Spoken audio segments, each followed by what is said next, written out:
So, Renato, will the Thursday night massacre at the Justice Department help turn the tide against Trump? Eh, it's complicated. I'm Renato Mariotti. I'm a former federal prosecutor, a practicing lawyer, and a legal analyst. And I'm Asha Rangappa. I teach national security law at Yale University. I'm a former FBI special agent, and I'm a legal contributor for ABC News. And we're here to help you understand topics that can't be boiled down into a soundbite or a skeet. Wow, Asha, we have a lot to talk about this week. There's a flurry of letters and other actions that a lot of people are calling the Thursday night massacre. Yes, I got caught up on all of that today because I was in the city seeing a show last night and, completely oblivious. And then I tuned in this morning and it's been crazy town. For sure. And where it started, I'll talk about maybe the first letter that started this off. This was started because the Attorney General, Emil Bove, I think is how you say his name, sent I should say the acting Deputy Attorney General, a personal attorney of Trump, keeping the seat warm for another personal attorney of Trump's to come in after he sent it confirmed, wrote a letter to the interim U.S. attorney in the Southern District of New York, who is a conservative and was actually, I believe, elevated to be interim U.S. attorney by Trump, if I recall correctly. And he directed her to dismiss the indictment against New York Mayor Eric Adams without prejudice.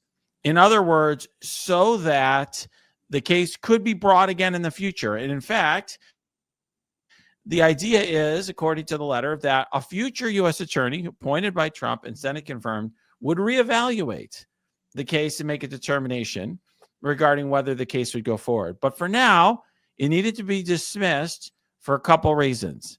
And the stated reasons were that, first of all, without calling into question or even considering, he said explicitly, the facts, the evidence, or anything like that, they needed Eric Adams focused on helping Trump with his immigration agenda. And he essentially would be able to do that or agree to do that if they dismissed the indictment. And two, they were concerned about perceptions of weaponization against Adams because he was critical of Biden's immigration policy, which presumably he was doing because he really wanted that deal that was suggested in the other prong. And basically, from the way I read it, Asha, is it was like going to be like the sword of Damocles over the head of Adams, where essentially they would have this indictment sitting and waiting. And if he played ball and basically violated New York civil law by going against the sanctuary city law and, cooperating with Trump on immigration, they'd keep the indictment on the sidelines. That is the letter that started the whole firestorm.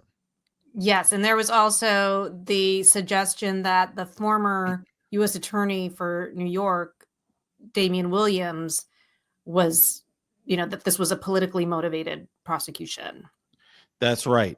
And that, I think it's fair to say, because we'll get to these letters, there's a whole series of them, that Emil Bove kind of circled back and expanded on that point, shall we say, in his letter and response. So I don't know if you want to talk about the next letter in the chain here. Do we want to talk about the next letter, or we want to just unpack this one first, which is Sure. He's basically conceding on the face, like in this Department of Justice communication, that this is a quid pro quo.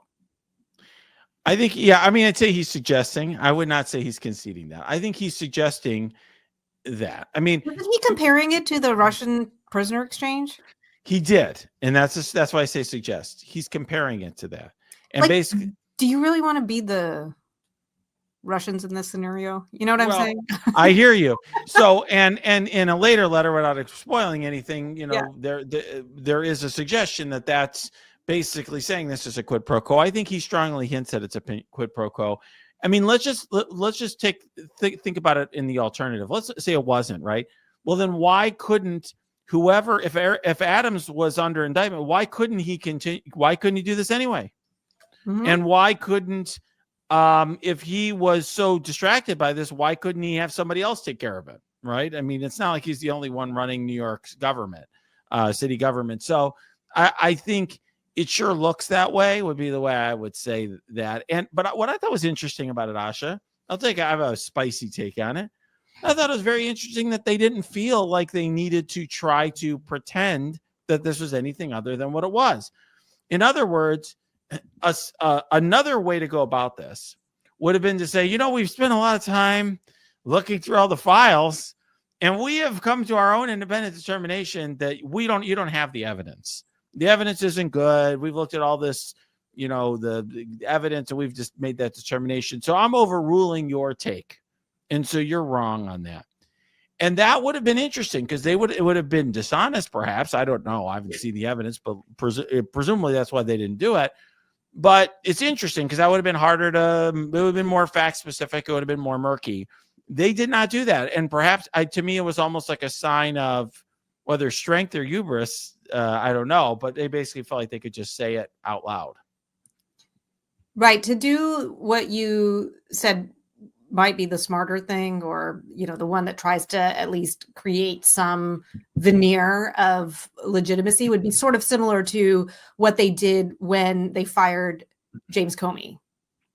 And they created that pretextual, when Rod Rosenstein created that pretextual letter that said, you basically, it was insubordination when you went rogue and gave this press conference and you departed from justice policy. And it created, everybody knew that that's not the real reason, but they were going to some length to create something that would be a plausible justification, and that they could hang their hat on.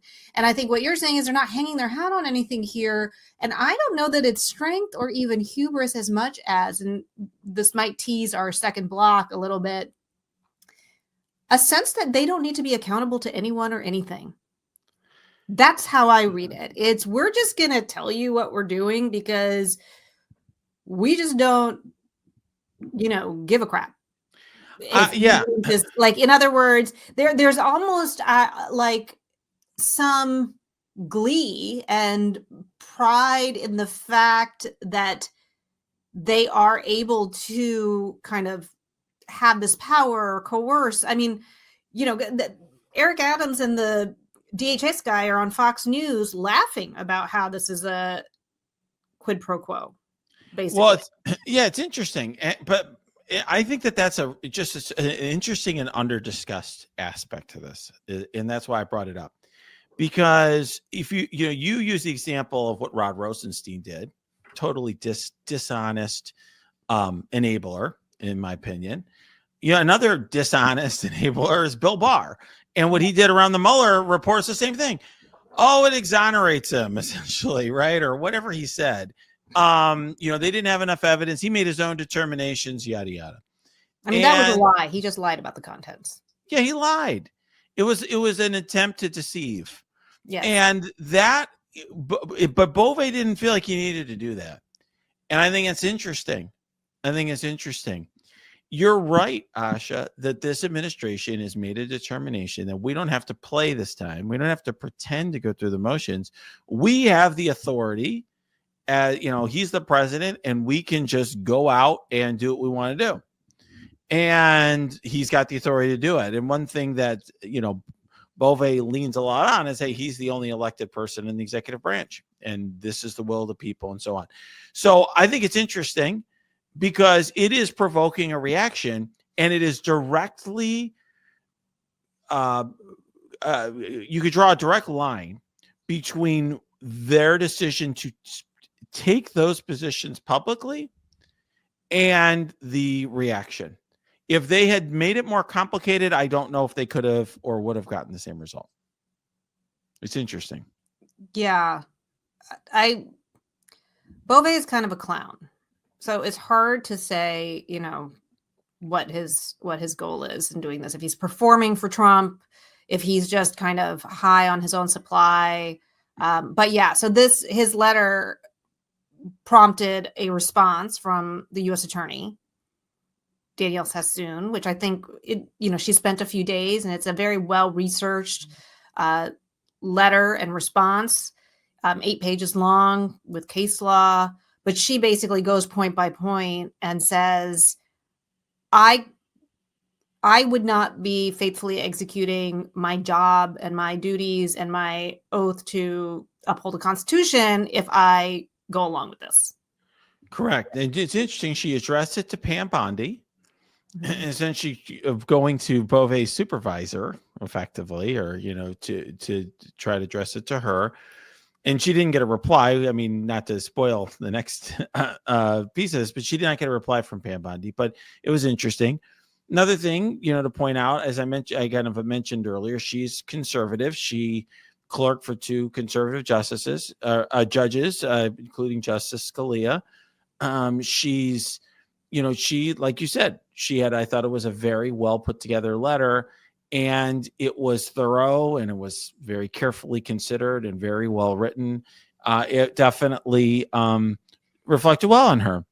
And one thing that she cited throughout that letter, which I thought was very interesting, is a speech that I love, that I have cited a lot, by Robert Jackson, who was the Chief Justice of the Supreme Court, as well as the Attorney General of the United States, called The Federal Prosecutor, about what federal prosecutors should be. And it really talks about the importance of exercising discretion, prosecutorial discretion, in an appropriate fashion, because prosecutors have broad discretion. I think we talked in a prior episode about maybe we shouldn't like that as much as people have gotten excited about that over the last several years. But it was interesting because she repeatedly cited that letter, and sort of to turn to the next part in the chain here. Unless I think we're fine moving on to the next letter and talking about them as a pair. Yeah, is Emile Beauvais ended up being the one to respond, not Pam Bondi. She had a throwaway line at the end of her letter in which she said, and if you, I'm basically, she's like, I'm not going to do this. And if you're going to demand that I will resign, essentially. She kind of put that at the very end. He immediately, that's where he starts his letter. Okay, I'm accepting your resignation. Bye.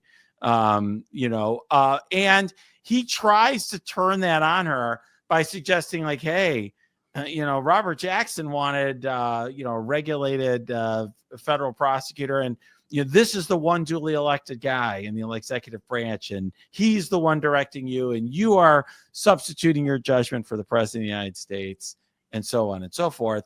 And it's very interesting because I think he tries to actually seriously grapple with what she had put out there. And I don't think he's able to do it because it's one of those things. There's a saying that, it doesn't write. In other words, you cannot coherently, write something on a page that makes those arguments. And I think it meets that criteria. Yeah. And just for our listeners, I mean, that whole idea that this is the duly elected president and you're just there as the expression of, his desires is really the final point of the unitary executive theory, that there's no independence. There's no, everyone is really just an expression of the executive power, which means that the law is whatever the president decides it is. And when you combine that concept with the immunity decision that, the Supreme Court put out, it means that there's also no bounds. In other words, there's no legal parameters that rein in the use of that power, even if it's for illegitimate ends. I'm not saying this is a valid theory or that it can't be pushed back on in another way by the Supreme Court, but I'm just trying to tie it to the real world implications of this whole legal philosophy that's been now in vogue in conservative circles for decades. Yeah, I agree with you 100%. And it definitely, there's a line that you could draw from the Supreme Court immunity decision to this action, because the Supreme Court immunity decision explicitly states that essentially the president has unfettered authority to, make prosecutorial decisions and to direct those sorts of decisions. And that really cannot be reviewed by the Supreme Court or even used as evidence against him. So that, that is perhaps what's emboldened them. But I think, it's an interesting thing, Asha. This is a tradition in the Justice Department that if you're asked to do something unethical, you resign rather than agreeing to do it. One thing, though, it does make the job of the Trump administration easier in a certain respect, because if she remained in place, they'd have to fire her, and they'd have to, I guess, state a reason for firing her, and they would have to go there. She has, due process rights and so forth associated with that. And instead, by resigning, it makes the job easier in a certain respect, even though I understand she's making a statement by doing so. Yeah, this gets to what we talked about friction, and it's a tough decision, I think. It's an especially difficult one here where that the goal is not just this one act, but that there is a larger goal of hollowing out the institution. I think that's what makes it different than the Nixon parallel. And maybe we can get to the Nixon parallel after we talked about the next step in this whole chain. But, in the Nixon situation, he was concerned about stopping the investigation into this one incident. I don't know that he fully had a plan to purge the Justice Department and replace all prosecutors across the country with loyalists to him. I'm sure he would have loved to do that, but I don't think that was the plan. And here we know that is the plan. And so when you resign, you're basically still furthering that. And I don't know what the right answer is here. I think she did the right thing. But it's hard because there is a much greater nefarious, long-term strategy here for the department itself. Yeah, I mean, you said she did the right thing. I mean, I think what you mean by that, and certainly what I believe, is she acted with pure intentions or good Correct. intentions. I don't know whether she made the right strategic choice or not. Yeah. And I actually would go even further. I don't think just that Trump wants to hollow out the institution and put his loyalists in there, but I think he wants to radically remake federal law enforcement. Mm-hmm. I mean, while today, as we are recording this podcast, which we are doing on Friday afternoon, the 14th, Valentine's Day, there are reports that the entire CFPB enforcement staff, all the attorneys, have been fired.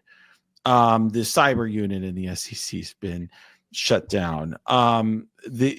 Prosecutors across the country are being rerouted to do border work. So we've talked already about how the Civil Rights Division now is going after sanctuary cities, right? That's their new purpose. So all in all, he's radically remaking. He doesn't want to do the FCPA anymore, as we discussed before. So kind of a radical remaking of federal law enforcement, and having these good, well-intentioned people leaving public service. And there's a lot of them. I'm getting a lot of resumes right now, an insane number. Yeah. But I think it's a problem, and it's a bad thing for our country.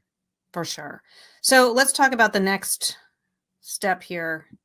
So he accepts her resignation, and then he goes to some of the senior lawyers at Main Justice.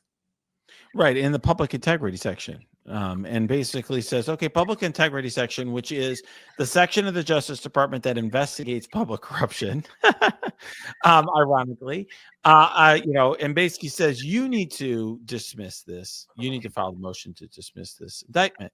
And the leaders of that section refuse to do so and resign themselves. 5 of them. Yeah, no, it's very notable. But 5 or 6? I don't recall, but it was notable that essentially the whole leadership of the section resigned. And it's important because that is a section of the Justice Department that's tasked with ensuring that corruption in government is punished and is investigated and so on. So essentially, it would be so contrary to their mission to further a corrupt scheme. Yeah. Corrupt scheme. I mean, whether it's corrupt technically whether whether it's something that technically is a violation of the criminal laws is irrelevant. It's certainly very improper in law and, unethical. Let's just put it that way. Right. And a violation of the Justice Manual, as Danielle Sassoon pointed out. Right. And she was, that's what I was saying. She's very careful about it. And I would echo her in that. But the bottom line is it's not consistent with what the public integrity section should be doing. And so they resign. Now, just to take that further, there's two other things that happen. We could take them in whatever order. Obviously, one of the, I'll call line assistants, one of the assistant U.S. attorneys who was working on the matter, published a letter that's been very highly publicized. And reportedly, all the attorneys, I think 30 some attorneys in the public integrity section, were brought in a room and basically said, you have 1 hour to figure out what you was signing this motion. And then one 30-year veteran of the section took one for the team and agreed to do it because the alternative was everybody was going to get fired. Correct. Yeah. That one attorney's letter is really something. His name is Hagen Scotton. Mm-hmm. Also, by the way, he's a Roberts clerk, top graduate from Harvard Law School. I think Army Special Forces and a Bronze Star recipient. I mean, this guy, he's a BFD, legally speaking, and his letter to Beauvais is just Google Hagen Scotton and read it. And what I thought of when I read his letter, because I give a talk about complicity and truth tellers and how you become a truth teller in like a complicit system, etc.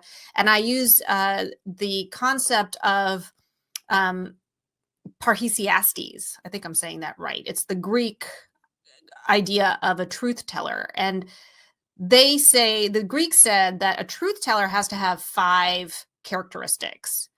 1 is duty. They feel an obligation to speak the truth. 2 is they have frankness. They speak freely and tell everything they know. The 3rd is the truth. They speak what they know to be true. The 4th is criticism. They speak truth to people in positions of power. And the 5th one, this is really important, is danger. They speak out despite the risk to their own safety. And I feel like these series of letters are actually really embodying that ideal, like the ideal of the truth teller who speaks truth to power and takes risks and, does those things. So I think it's just important to put that out there in this time that there are ways to not be complicit. I don't know. Absolutely. And there's been quite a reaction to those letters. I will say it's interesting. His letter is much more my own writing style, short paragraphs and right to the point. But her letter has a different power to it because, like you said, it's very detailed, well-researched, thorough, precise, in a way that his letter is not. They're both, I think, interesting and important in their own ways. And they kind of set forward why the prosecutors felt that they needed to resign. And I will know. Can I just read the last line of this? Sure. Like where he basically says to Beauvais, any assistant U.S. attorney would know that our laws and traditions do not allow using the prosecutorial power to influence other citizens, much less elected officials, in this way. If no lawyer within earshot of the president is willing to give him that advice, then I expect you will eventually find someone who is enough of a fool or enough of a coward to file your motion. But it was never going to be me. I was like, dang. Mm-hmm. Yeah. Yes, indeed. No, it is. It's great. I mean, I think it's really well written and it's powerful. Mm-hmm. I mean, the question is, where does this leave us? Right. And what does this do? I mean, I think we are starting to see a transformation at the Justice Department. And I think we're at a bit of an inflection point. Where are things going to go from here? We're starting to see a public accounting of this. I think there's more of an urgency. We've moved on from the news cycle of like, oh, wow, Trump has started remaking things and everyone's kissing Trump's ass, to, okay, there's something really serious and problematic here. And the mainstream media certainly picked that up. You're starting to see a lot of concern and energy around this. But in the end of the day, Trump is the president of the United States. He is taking radical steps, and radical steps continue. And this is just the beginning. Well, I think lawyers are really going to be at the forefront of this, because what he needs lawyers to do his bidding, to enact his change. And so I think it is important because the visibility, Aaron Zelensky, he was on Robert Mueller's special counsel team. I follow him on LinkedIn, or we're connected on LinkedIn, but he posted something. He said, it just stuck with me. He said, courage is contagious. And I think it is. Like, I think when people stand up, it gives permission for other people to stand up and resist and speak out and do all of those things. And this is why authoritarians, they hate people who get out of line. There's always all these loyalty tests, because it's very dangerous. One person speaking truth to power essentially can inspire, encourage, support other people to do the same. And let's just hope that these letters will pave the way not only for other people in the Justice Department, but as you said, I just read a Reuters article that law firms are stepping up to the plate after a few weeks of being kind of notably silent. They are starting to get in the game. I don't know how broadly, but I think maybe more than they were initially, when they perhaps were a little bit cautious. Yeah, I think there's still a lot of caution out there. But there are some law firms that are stepping up. I do think, and we can talk more about this in the next segment, there has been some change amongst lawyers and some energy there that is changing as well. I do think that Trump is taking on a lot.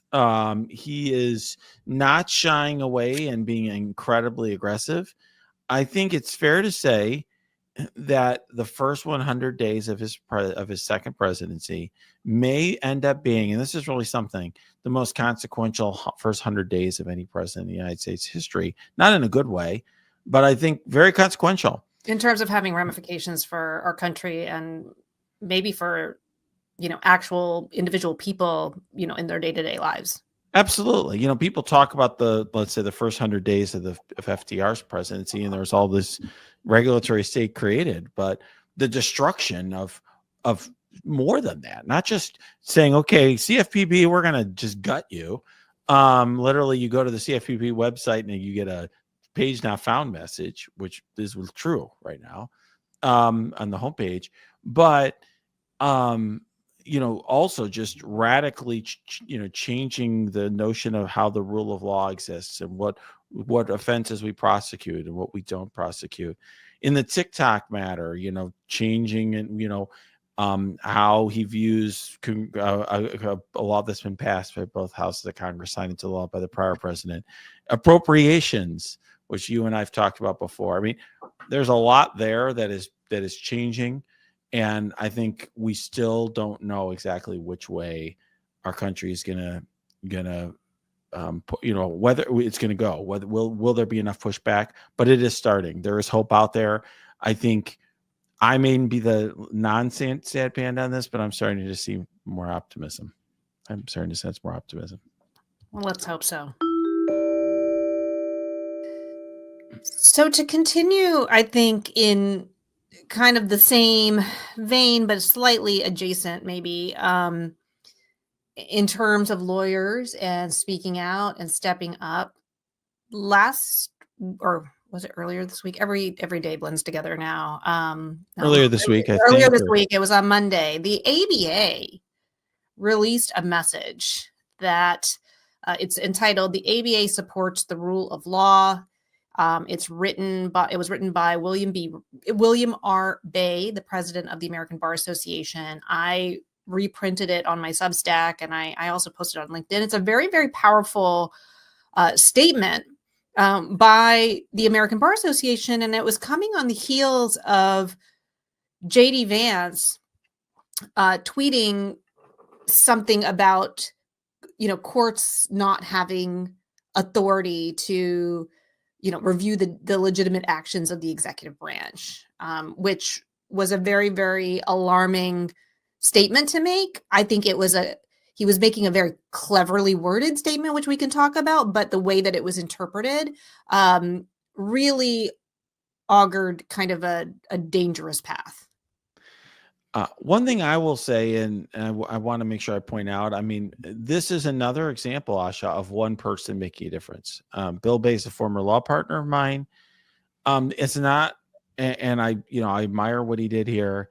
This was not like they took a vote of every ABA member and made a decision. Oh yes, we're gonna, vote on what our views are. This is the leadership of the ABA saying we're going to put ourselves out there at a time when there was a lot of divide, and it could potentially cause the organization to be seen even more partisan.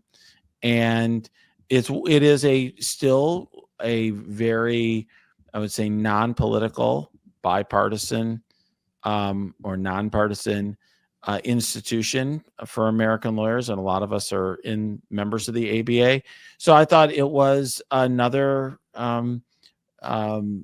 example of one person trying to be courageous and making a difference.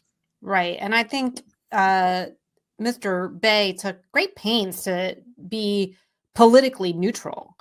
And there's a few like really powerful things that he says, but he's like really invoking the idea of the rule of law, right? And that he says the administration cannot choose which law it will follow or ignore. These are not partisan or political issues. These are rule of law and process issues. We cannot afford to remain silent. We must stand up for the values we hold dear. The ABA will do its part and act to protect the rule of law. Now, this came the day after J.D. Vance, and I pulled up his tweet here, and he tweets, this is after the temporary restraining order that was issued by, I think he was referring to the one in New York, Rhode Island. A bunch of them had come out. I'm not sure exactly. Massachusetts, there's a whole bunch, yeah. If a judge tried to tell a general how to conduct a military operation, that would be illegal. If a judge tried to command the attorney general and how to use her discretion as a prosecutor, that's also illegal. Judges aren't allowed to control the executive's legitimate power. Now, carefully worded. Because, okay, look, guys.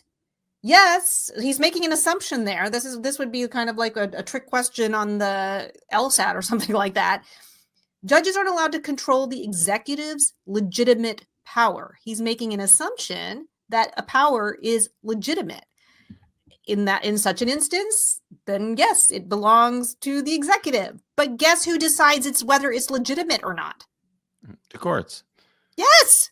And not only that, the examples he used were carefully chosen to be core executive powers. Correct. Right. And that's an example of not doing what Emile Beauvais did. See, he's in the Bill Barr school. Yes. Let's obfuscate. Let's try to say things that are technically true, but highly misleading. That was the Barr playbook. Like, I'll take these facts and words out of context and like put a bunch of brackets and ellipses and try to twist the wording of things. And that's exactly what happened here.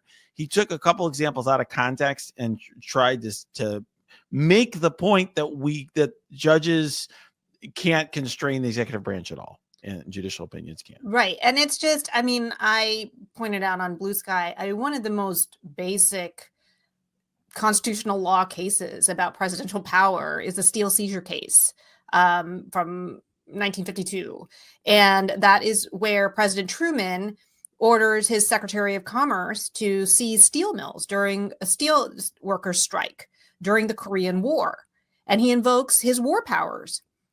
And guess what? The Supreme Court told him he couldn't do it because it was not a legitimate exercise of executive power. That was the whole point. They said you can't do this without congressional authority. And this idea that, but I think even though technically, he's skirting this line, he also understands how people are interpreting it. And your layperson reads this and they're not parsing every word like we are. The subtext here is what the judges are doing now is illegitimate, and we're under no obligation to comply with it. I think that is how that was read and understood and retweeted and kind of shared in these circles. And if people are being conditioned to believe that it's the courts that are going rogue when they issue these temporary restraining orders, or when they declare actions unconstitutional or outside of executive authority or whatever, what they are doing is paving the way to defy the courts, and that should alarm everyone. I agree 100%. And that's clearly what he's doing. That's what I was trying to say when I was making the point about Bill Barr, where he would take words out of context and mislead. Mm-hmm. And he, there's no question JD Vance, who graduated from the Yale Law School, knows exactly what he's doing. He knows that he's taking these examples. He's trying to imply something far beyond those, and he's trying to mislead people. And that's why the ABA did this. I will note, by the way, that there are very legitimate reasons, both high-minded and practical, for the ABA to take that position. One, high-minded, obviously, as lawyers, core to our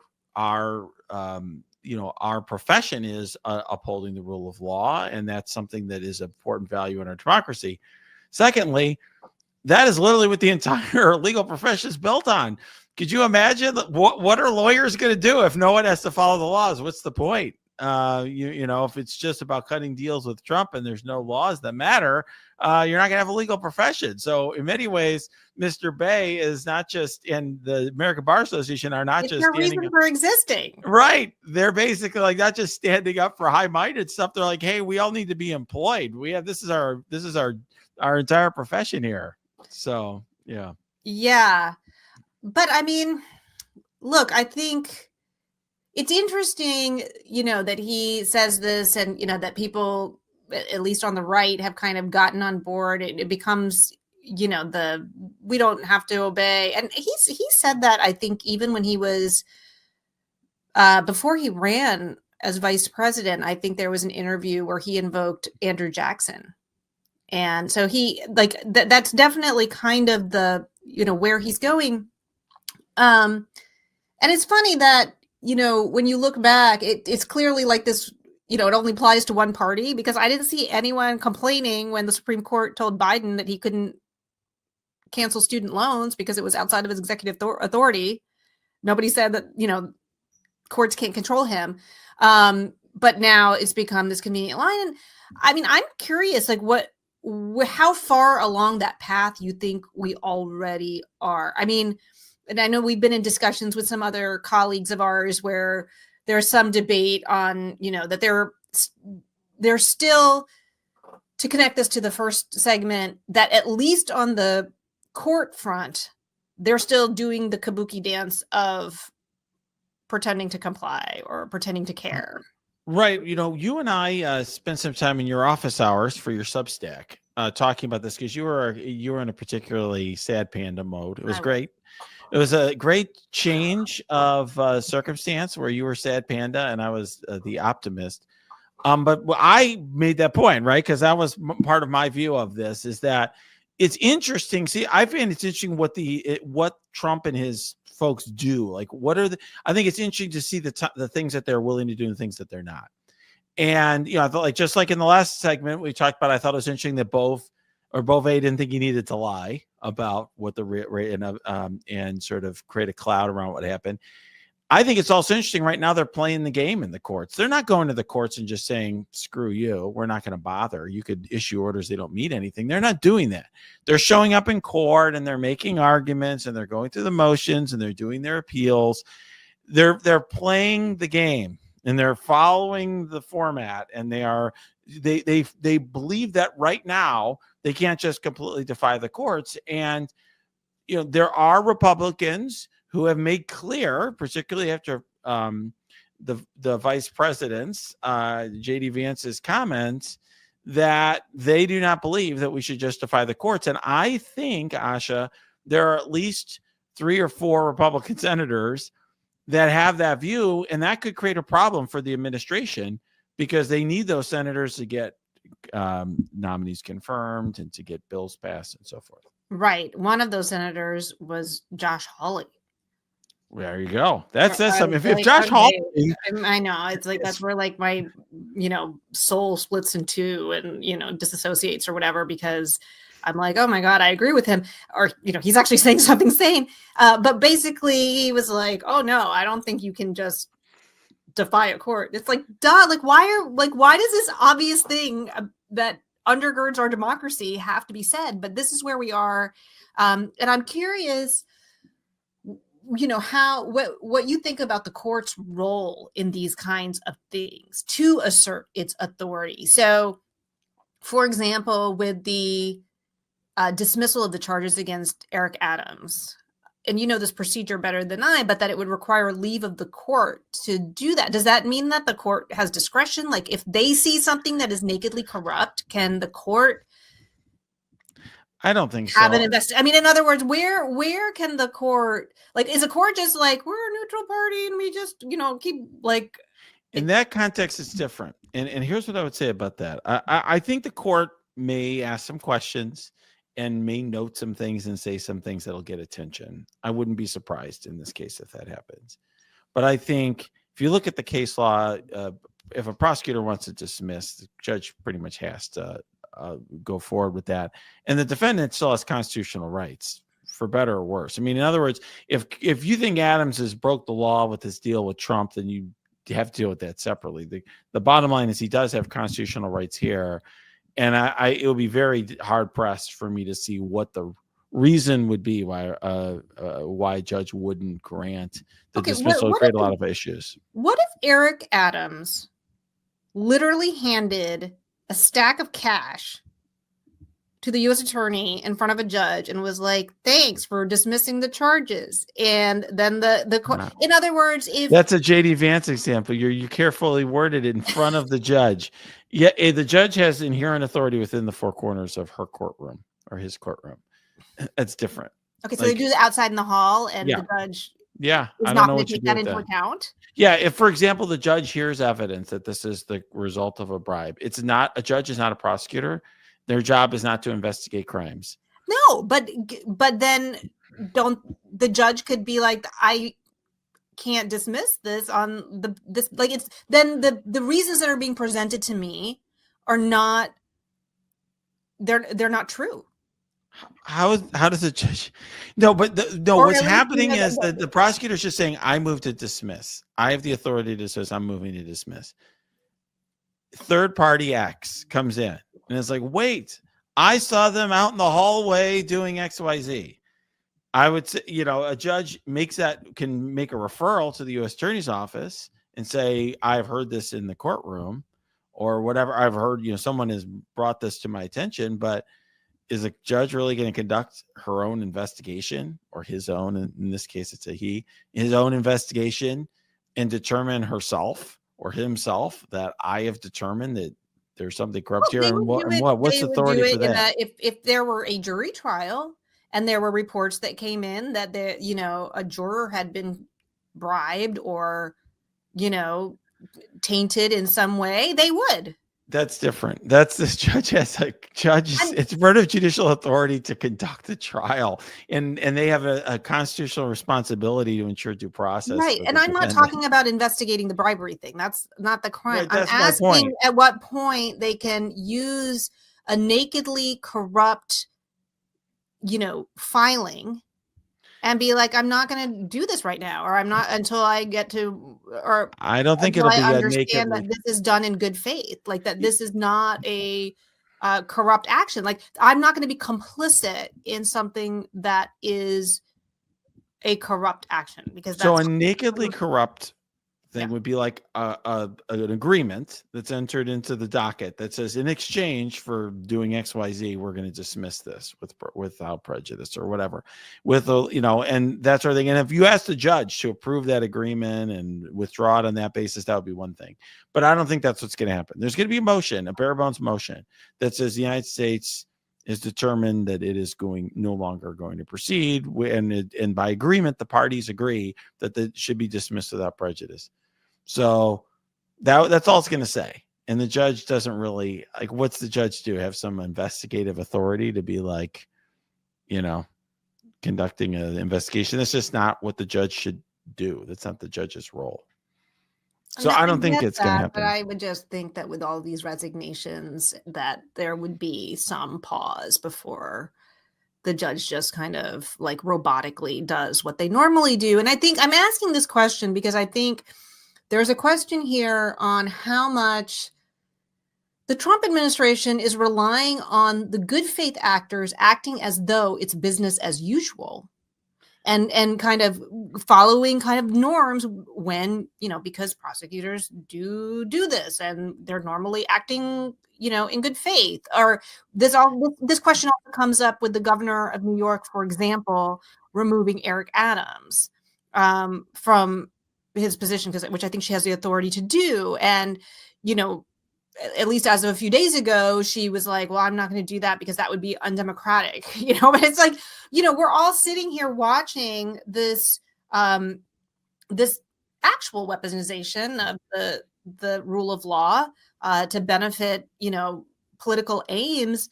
It's hard for me to see how anyone who has a lever of legitimate legal authority should not wield it in defense of democracy and the rule of law. In other words, if what it is doing is furthering a democratic principle or democratic value or upholding the rule of law, and it is within their power and it is legal, to me, I'm this whole like, well, they wouldn't do it. Yeah, probably a judge isn't going to do it in any other situation, but this is an extraordinary situation.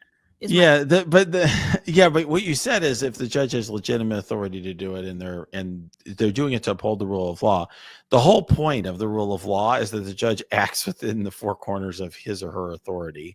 And here, if the judge decided that he was going to conduct his own investigation of this, that would be outside of his authority. Conduct the investigation. I'm saying, can he refuse to grant the dismissal?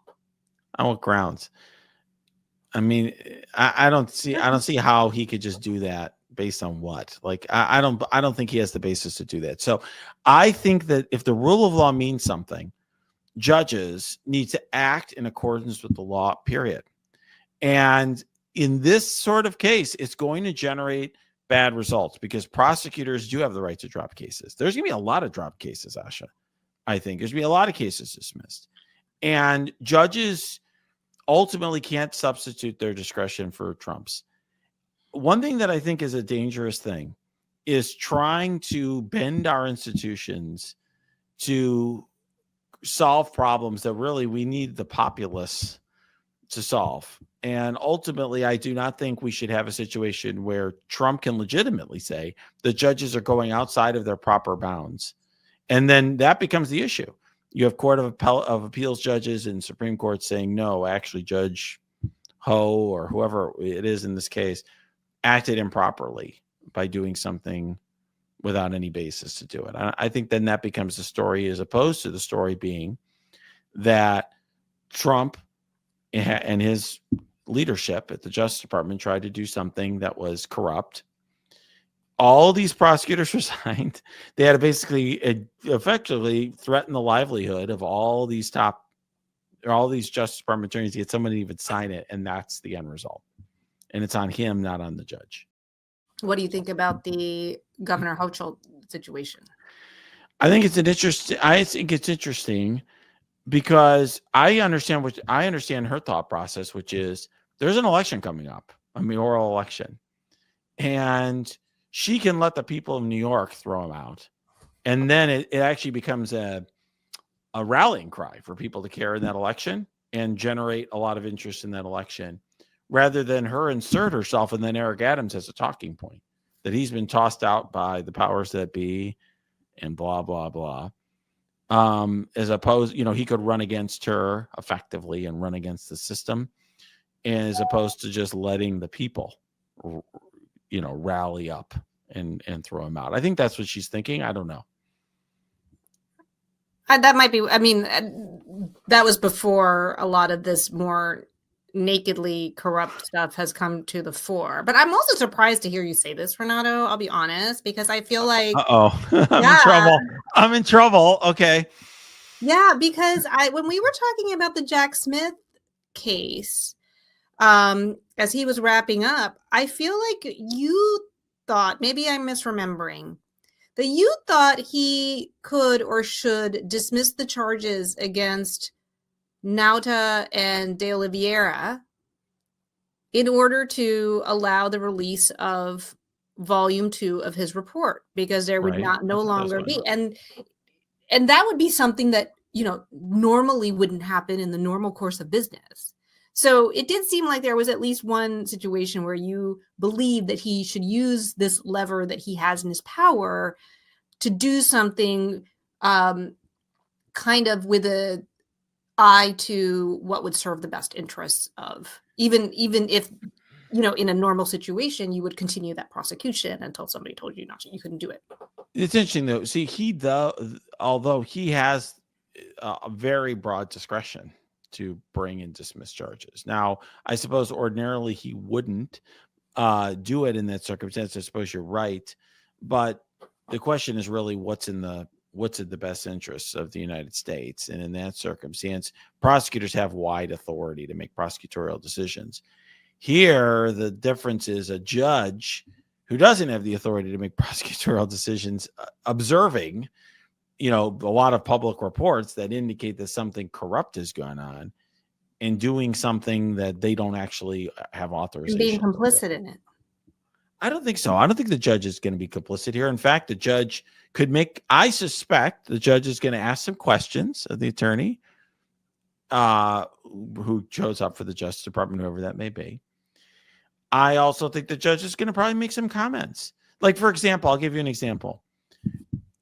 Judge Amy Berman Jackson and many other judges in D.C. dismissed cases of January 6th defendants who they thought were reprehensible, but they did so because they received pardons from Trump. And some of them actually gave comments saying, this doesn't change. I think Amy Berman Jackson wrote a very eloquent order about how this doesn't change, the violence against law enforcement and so on. But at the end of the day, she dismissed, and all those judges dismissed because that's their job. That's their role. Okay. Well, I don't know. I feel like I just disagree with you on this. I mean, if, Aileen Cannon is over there in Florida, like literally making up her own, body of law, unicorn law, where she creates special masters and, the civil lawsuits against the prosecutor. I wish I could file those in every one of my cases. Like she's literally making stuff up.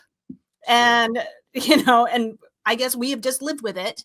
But I think that in this case, I think whether it's a judge or the governor,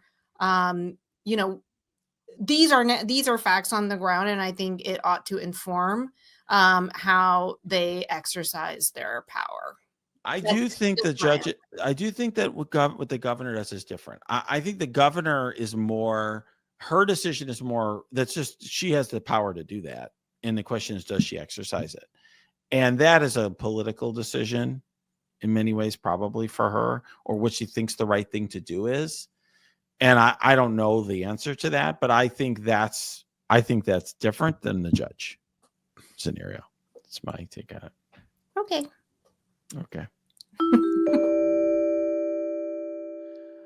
So Asha, 2 weeks ago, so Asha, before we go, a couple weeks ago, we talked about the Super Bowl. Did you watch it, at least through the commercials or the halftime show or anything? I watched nothing. You did not watch the halftime show? No, I was working on my taxes. I was pretty into the weeds and details of things I was doing. Your taxes, it's February, right? They're not due till April. I know, but I don't know. I'd have to get a lot of things organized. Oh my God. So now the halftime show by Kendrick Lamar was the most transgressive halftime show we've ever had at the Super Bowl. Okay.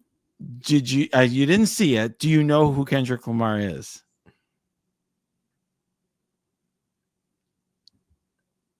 I'm gonna take. Is that like a Fifth Amendment thing?